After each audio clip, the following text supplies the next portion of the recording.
Speaking of amazing stories, it's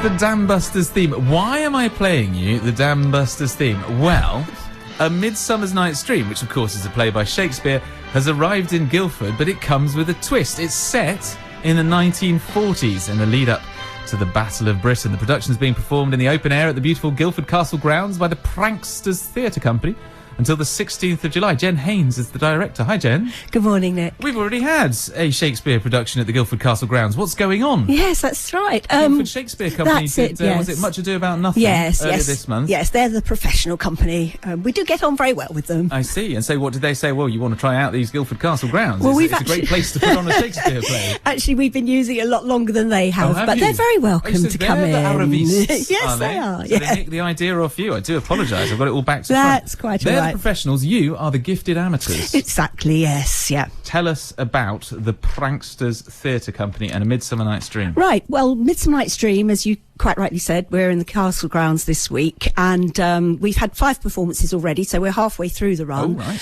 And it's been going very well. Audiences have been sort of falling around with laughter. They've been bringing their picnics, and champagne corks have been popping, and so we're hoping that the weather stays fine and that we can continue as such for the rest of the week. I don't want you to quote me on this, but I think you're going to be all right. I think so as well. Bit of light rain around today, but that should clear up overnight, so that might happen earlier. Probably happen just before curtain up. Can you do a curtain up in Castle grounds? Well, we call it curtain up, but we just start. Yes, it's a technical term. It's not a real curtain because you can't suspend it from anything. So it's interesting, this idea, because of course the Guildford Shakespeare Company's version of Much Ado About Nothing was set just before the First World War. Yeah, I think it was set just after the first. Oh, was it? Yes, I think so. Yes. Not from my recollection of the interview, but you may well be right. And this is set just before the Second World War. Well, yes, it's set just leading up to the Battle of Britain, as you say, and the RAF have taken over a country house in Kent, and I've used some ideas from, there's an old movie, David Niven movie, called A Matter of Life and Death. So I've started with the premise that Lysander and Demetrius have actually been shot down, and so they arrive through the audience wearing their flying jackets and helmets, and are welcomed by Puck into this world that then begins A Midsummer Night's Dream. So it's almost as if it's their dream. I mean, it's a wonderful play. It's one of my favourite Shakespeare plays in my limited experience of watching Shakespeare, I hasten to add. And the audiences love Midsummer Night's Dream, and you mess with it too much at your peril. Well, I think we haven't. I hope we haven't. Audiences certainly have been enjoying it very much, because I think it's a play that, because it's so much a sort of a fantasy, that there's a dreamscape about it. It is, yes, and everybody can identify with, you know, the silly villagers who are certainly people who are involved in drama and theatre can identify with Bottom and his cohorts who are putting on this play, Pyramus and Thisbe, very badly. So I think we can all have a laugh at that. You've got a big old cast here. What are the day jobs of some of your members? Oh, golly. Philip Hutchinson runs the Ghost Tours in Guildford. He plays Bottom. He's playing Bottom. Graham Aston, who's Theseus, he's a solicitor. I'm a teacher. Jessica Nunn, who is Puck, she's also an English teacher. So I think that teachers and lawyers seem to like amateur theatre, I think, because they're probably acting in their...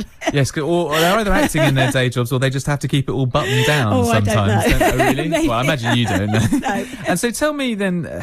how you manage to pull it all together, because I imagine it's difficult enough for professional actors to find the money and find the funds to do it, but when you're relying on the goodwill of other people to make something happen, and to happen to a standard that people are prepared to pay and go and see, it's an awful lot of work. Yes, it is. Well, I suppose it's dedication, really, and everybody really enjoys it. We've got, as you can see, big cast. It's a really big and friendly group, so we do enjoy ourselves as well. You know, we spend a bit of time in the pub after shows and at other times as well, but it's a lot of rehearsal, and as you say, you know, coming home from work and dashing straight along to the castle grounds, so everybody is very dedicated. As far as the money's concerned, we really just plough the money back into more productions, so hopefully we make some money on our summer productions, particularly with Shakespeare, because you're not paying royalties, and then we plough that back in, so when we do our show at the Electric Theatre. We're going to be doing One Flew Over the Cuckoo's Nest in spring, yes. Electric Theatre in Guildford? In the Electric Theatre in Guildford. So then we can use money that perhaps, hopefully, we've made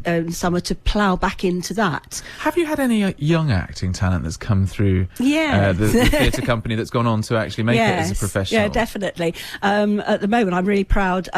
Tom Eden, who is receiving rave reviews in One Man, Two Governors at the National Theatre, he played Touchstone in my production of As You Like It. He also played Christie in Playboy of the Western World, which we performed at the Mill Studio at the Yvonne Arnaud. And he's now, he came through us and from me at school when I was teaching at George Abbott, and then has gone on to great things and is being compared favourably with James Corden as to who is receiving the most laughs. That's very interesting. Yeah, so very proud. So in terms of, I mean, you've got the Guildford School of Acting on our doorstep here in Guildford. Do you find the students knocking you up asking for parts and the like? Or where do you source your talent from? Golly, we've got a very good website, and we do receive lots of inquiries through that, and it's word of mouth. It's as I say, being a drama teacher myself in schools, we tend to get students from school, sixth form students coming. We've got a lot of young talent in the group, as well as the more mature and established actors. And you just run auditions and say, look, if you've got it and you can make the time commitments, we'll cast you and off we go. Exactly, yes. And then we do keep going very much with a good social scene. We do a play in a day,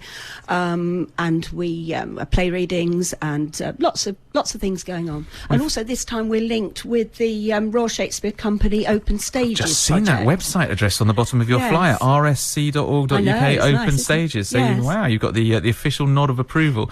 Well, if you want to find out more about joining Pranksters Theatre, then go to pranksterstheatre.org.uk. You can also buy tickets from the website for a Midsummer's Night Stream, which is ongoing as we speak up until the 16th of July. No matinees, presumably? It's all evening No, we did a performances. matinee on Sunday, okay, but we haven't got any matinees. 7:45 is the evening performance. I won't guarantee the weather will be excellent, but looking at the forecast, I think you're pretty much all right until the end of the week. So if you want to go along, £12 of tickets, £10 of concessions. You can get them from the Tourist Information Centre in Guildford on the door, or from prankstertheatre.org.uk. Jen, it's lovely to meet you. It's lovely to come back. along. Tell us about One Flew Over the Cuckoo's Nest when that's before it's underway, so we can hopefully sell you a few more tickets before you actually get curtain up in that case. Nice to meet you. Jen Haynes, the director of A Midsummer's Night Stream, set in the 1940s in the lead up to the Battle of Britain at Guildford Castle grounds. It's 7 minutes to 10.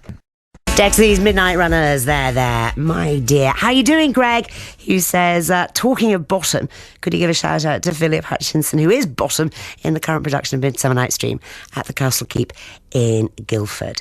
And Greg is a DJ I met in Guernsey last weekend. He's brilliant. He does a 78s disco. And we've got to get him in because he's just so interesting. And he gave me a fantastic collection of tracks as well on the Sherlock Collective CD. So anyway, I know you're going off. You're going to be doing Camp Festival, aren't you, in a few weeks' time in Dorset? When my cue comes, call me and I will answer. My next is Most Fair Pyramus. Hey ho, Peter Quince. Flute the bellows, men let snout the tinkler, and on it goes. That's my bit of bottom. All right, tune of the unexpected.